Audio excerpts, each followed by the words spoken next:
to lure the castle beneath the lake. The story begins on a quiet night of misty rain. In a small village deep in a valley where thick morning fog blankets the lake, there is a strange legend about an ancient castle hidden beneath the water. The villagers call it the Sleepwalking Castle, a place where restless souls return whenever the moon is full. But no one dares speak the details. They say that if you tell the tale, you will be pulled into the lake by hands from the depths. In Isak, that village lived a young girl named Lynn, an orphan who lived with her frail grandmother. Lynn didn't believe in legends. She was the only one who often sat by the lake at night, sketching what she imagined lay beneath the rippling surface. Until one day she spotted something shimmering beneath the lake, perhaps a jewel or a strange piece of glass. Lynn couldn't sleep that night. The image of the object beneath the water haunted her, flickered with a pale blue light, like it was calling her. The next morning, before the mist lifted, Lynn returned to the lakeside with a long net and a glass jar. She didn't know why, only that something was waiting. Wading into the cold water, she shivered. She dipped the net in and touched something solid. Carefully, she pulled it out. A transparent, oval-shaped shard of mirror, engraved with strange symbols around its edge. When sunlight passed through it, a halo of light emerged, not reflected but as if absorbing both light and shadow.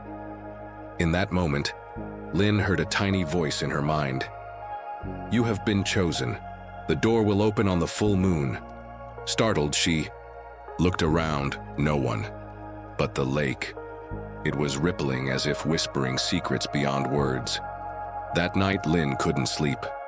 She placed the shard on her windowsill. Under the full moon, it glowed brightly, casting an emerald beam onto the lake.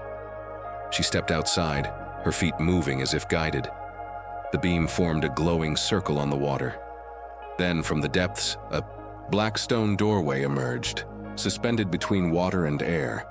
The door had no handle, only a spiral symbol. When Lynn raised the shard, the door silently opened. She stepped through, feeling no water, only stillness. Beyond it was another world, a stone hall beneath the lake, yet dry and tranquil. Pale blue light glowed from embedded crystals. She was inside the sunken castle. The air brimmed with unformed dreams. Everything slumbered. The statues, the paintings, even the great clock had stopped.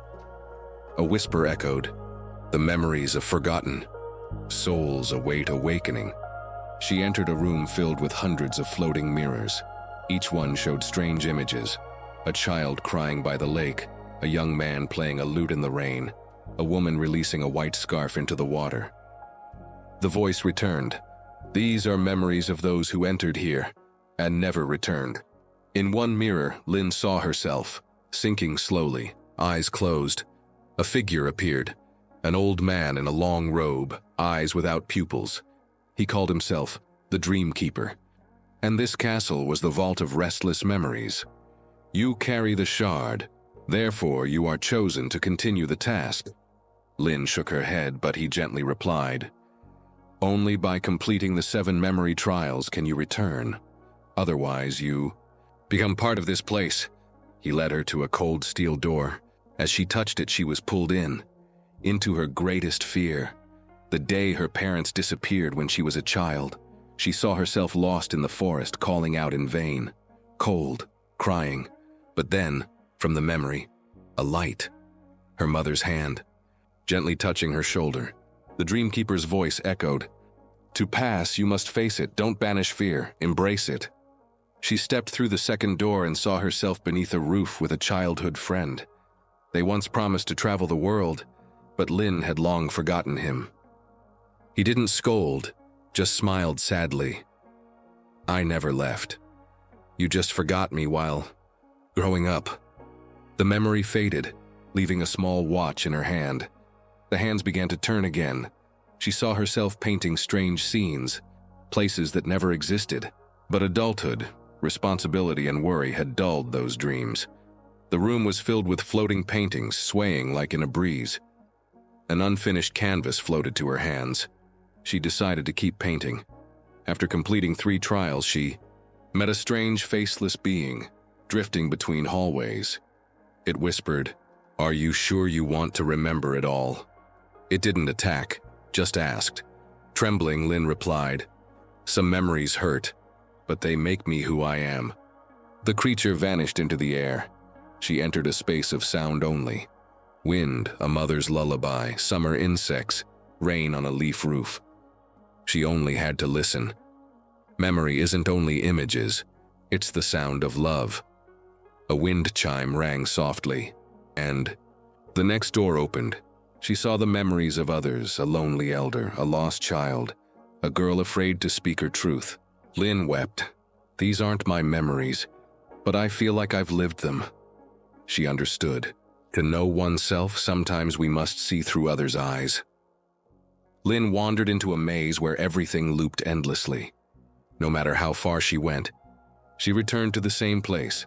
"This is a dream lived too long, it forgot how to wake," the voice said.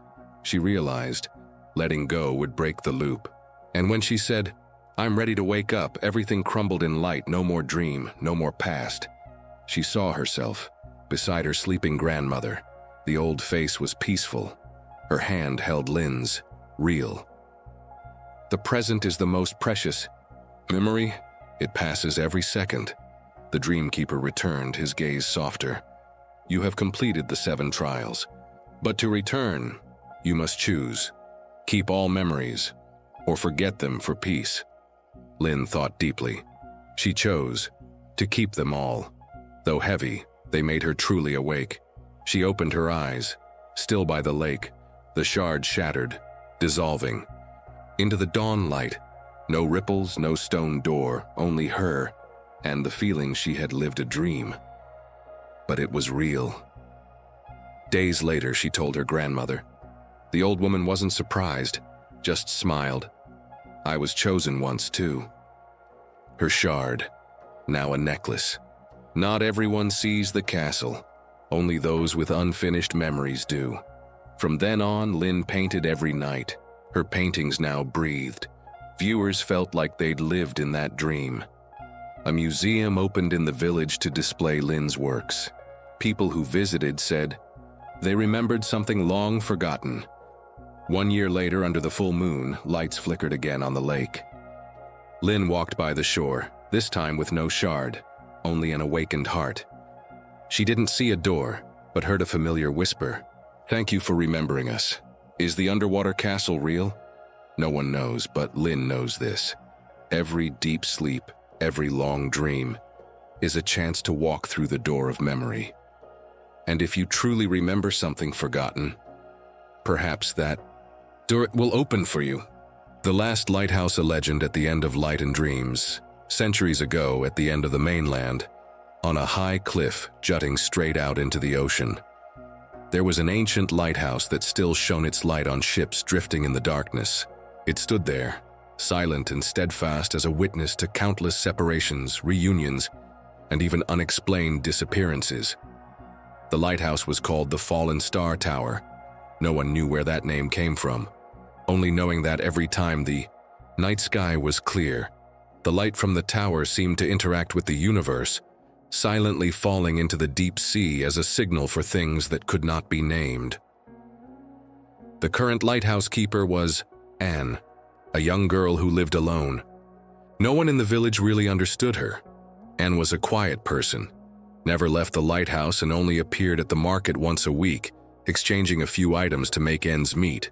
But every night, regardless of wind, rain, or storm, the light from the lighthouse always turned on at dusk and only went out when the sun rose. One night, the sky was very calm. The wind was so calm that the waves no longer made a sound. The moon was as thin as a fingernail, hanging precariously. Anne was checking the light when she saw a slender blue light flashing below the rocks at the foot of the tower. Under the moonlight, she followed the strange light. And then, between the ancient rocks that had been buried by algae and moss, was a narrow entrance leading underground. She had never seen it before, even though she had lived here for nearly 15 years. Without hesitation, Anne took the oil lamp and stepped down. The moldy stone steps seemed to lead her into a forgotten world. The air gradually cooled, thickening into something heavy and quiet. At the end, she found a circular room with a curved ceiling carved with images of ocean, waves, stars, and human eyes. In the center of the room was a yellow oil lamp, burning, without smoke, without heat. A voice rang out, not from outside, but from within her veins. "You are the 117th lamp keeper. This fire does not only light the way, it guards the gate. If the lamp goes out, the door opens." From that night on, Anne began to have dreams that were not hers. In her dreams, she saw spirits, children playing on sunken ships, sailors calling out to their loved ones, women clutching rotting white scarves. She understood. The lamp was not just a way for ships to light the way, but the last anchor for souls who could not move on. Every time the moon was full, the light from the lamp changed color, becoming a turquoise like the calm sea. And then, ghost ships began to appear, soundless, invisible to ordinary people, but never out of the lamp keeper's sight. One day, Anne saw a man standing on the deck of a rotting ship, his eyes fixed on the lighthouse. When she stepped out onto the balcony, the man bowed his head and disappeared. One winter, Anne found a skinny boy sleeping in a stone compartment at the foot of the tower. His name was Hao, an orphan, chased away by the villagers who thought he was calling ghosts back to the village. But Anne didn't believe it. She saw the look in his eyes, the same look in her own eyes. She took Hao in. She taught him how to sense the changing wind, how to feel the ocean currents, how to read the light. But most of all, she taught him silence. The thing needed to hear what no one else could hear. Many years later, on a stormy night, the sea parted. Thunder and lightning struck the very base of the tower. Hao and Anne climbed to the top. At the foot of the tower, amidst the thunder and lightning, a silvery crack appeared on the water's surface, like a door. The old voice rang out again. "You have kept the fire long enough. It is time to return. The air is ready," and handed Hao the pearl key, the object she had found with the first notebook that recorded all phenomena. "Remember, never let the light go out, no matter what happens." Then she walked toward the silver light, melting into the waves without looking back. Hao continued to live at the lighthouse. He wrote in the notebook, not only about the ship and the sea, but also about the last light keeper of an old era. One night he heard a soft knock on the glass door, a cold, wet hand. When he looked out, there was a figure standing in the middle of the sea, holding a yellow oil lamp, and every time the light shone out into the night sea, a familiar whisper echoed from the fire. "Don't be afraid of the dark. I am still here." Even after many generations, the lighthouse still shone, and the lamp keeper, whoever he is always there, between the border of light and oblivion, so that those who have lost their way can find their way back. If you want, I can continue to expand Hao's story as an adult, or create sequels for each of the different lamp keepers, a collection of light legends. Do you want me to continue? Part 2. The Night the Lamp Didn't Burn Collection title, Legend of Light, Stories from the Lighthouse. After and disappeared on a stormy night, Hao became the lighthouse keeper. He carefully recorded in his notebook wind temperature, moonlight, wave direction, and the visions that appeared around the lighthouse. But one night, exactly when Hao was 21 years old, the lamp suddenly stopped burning.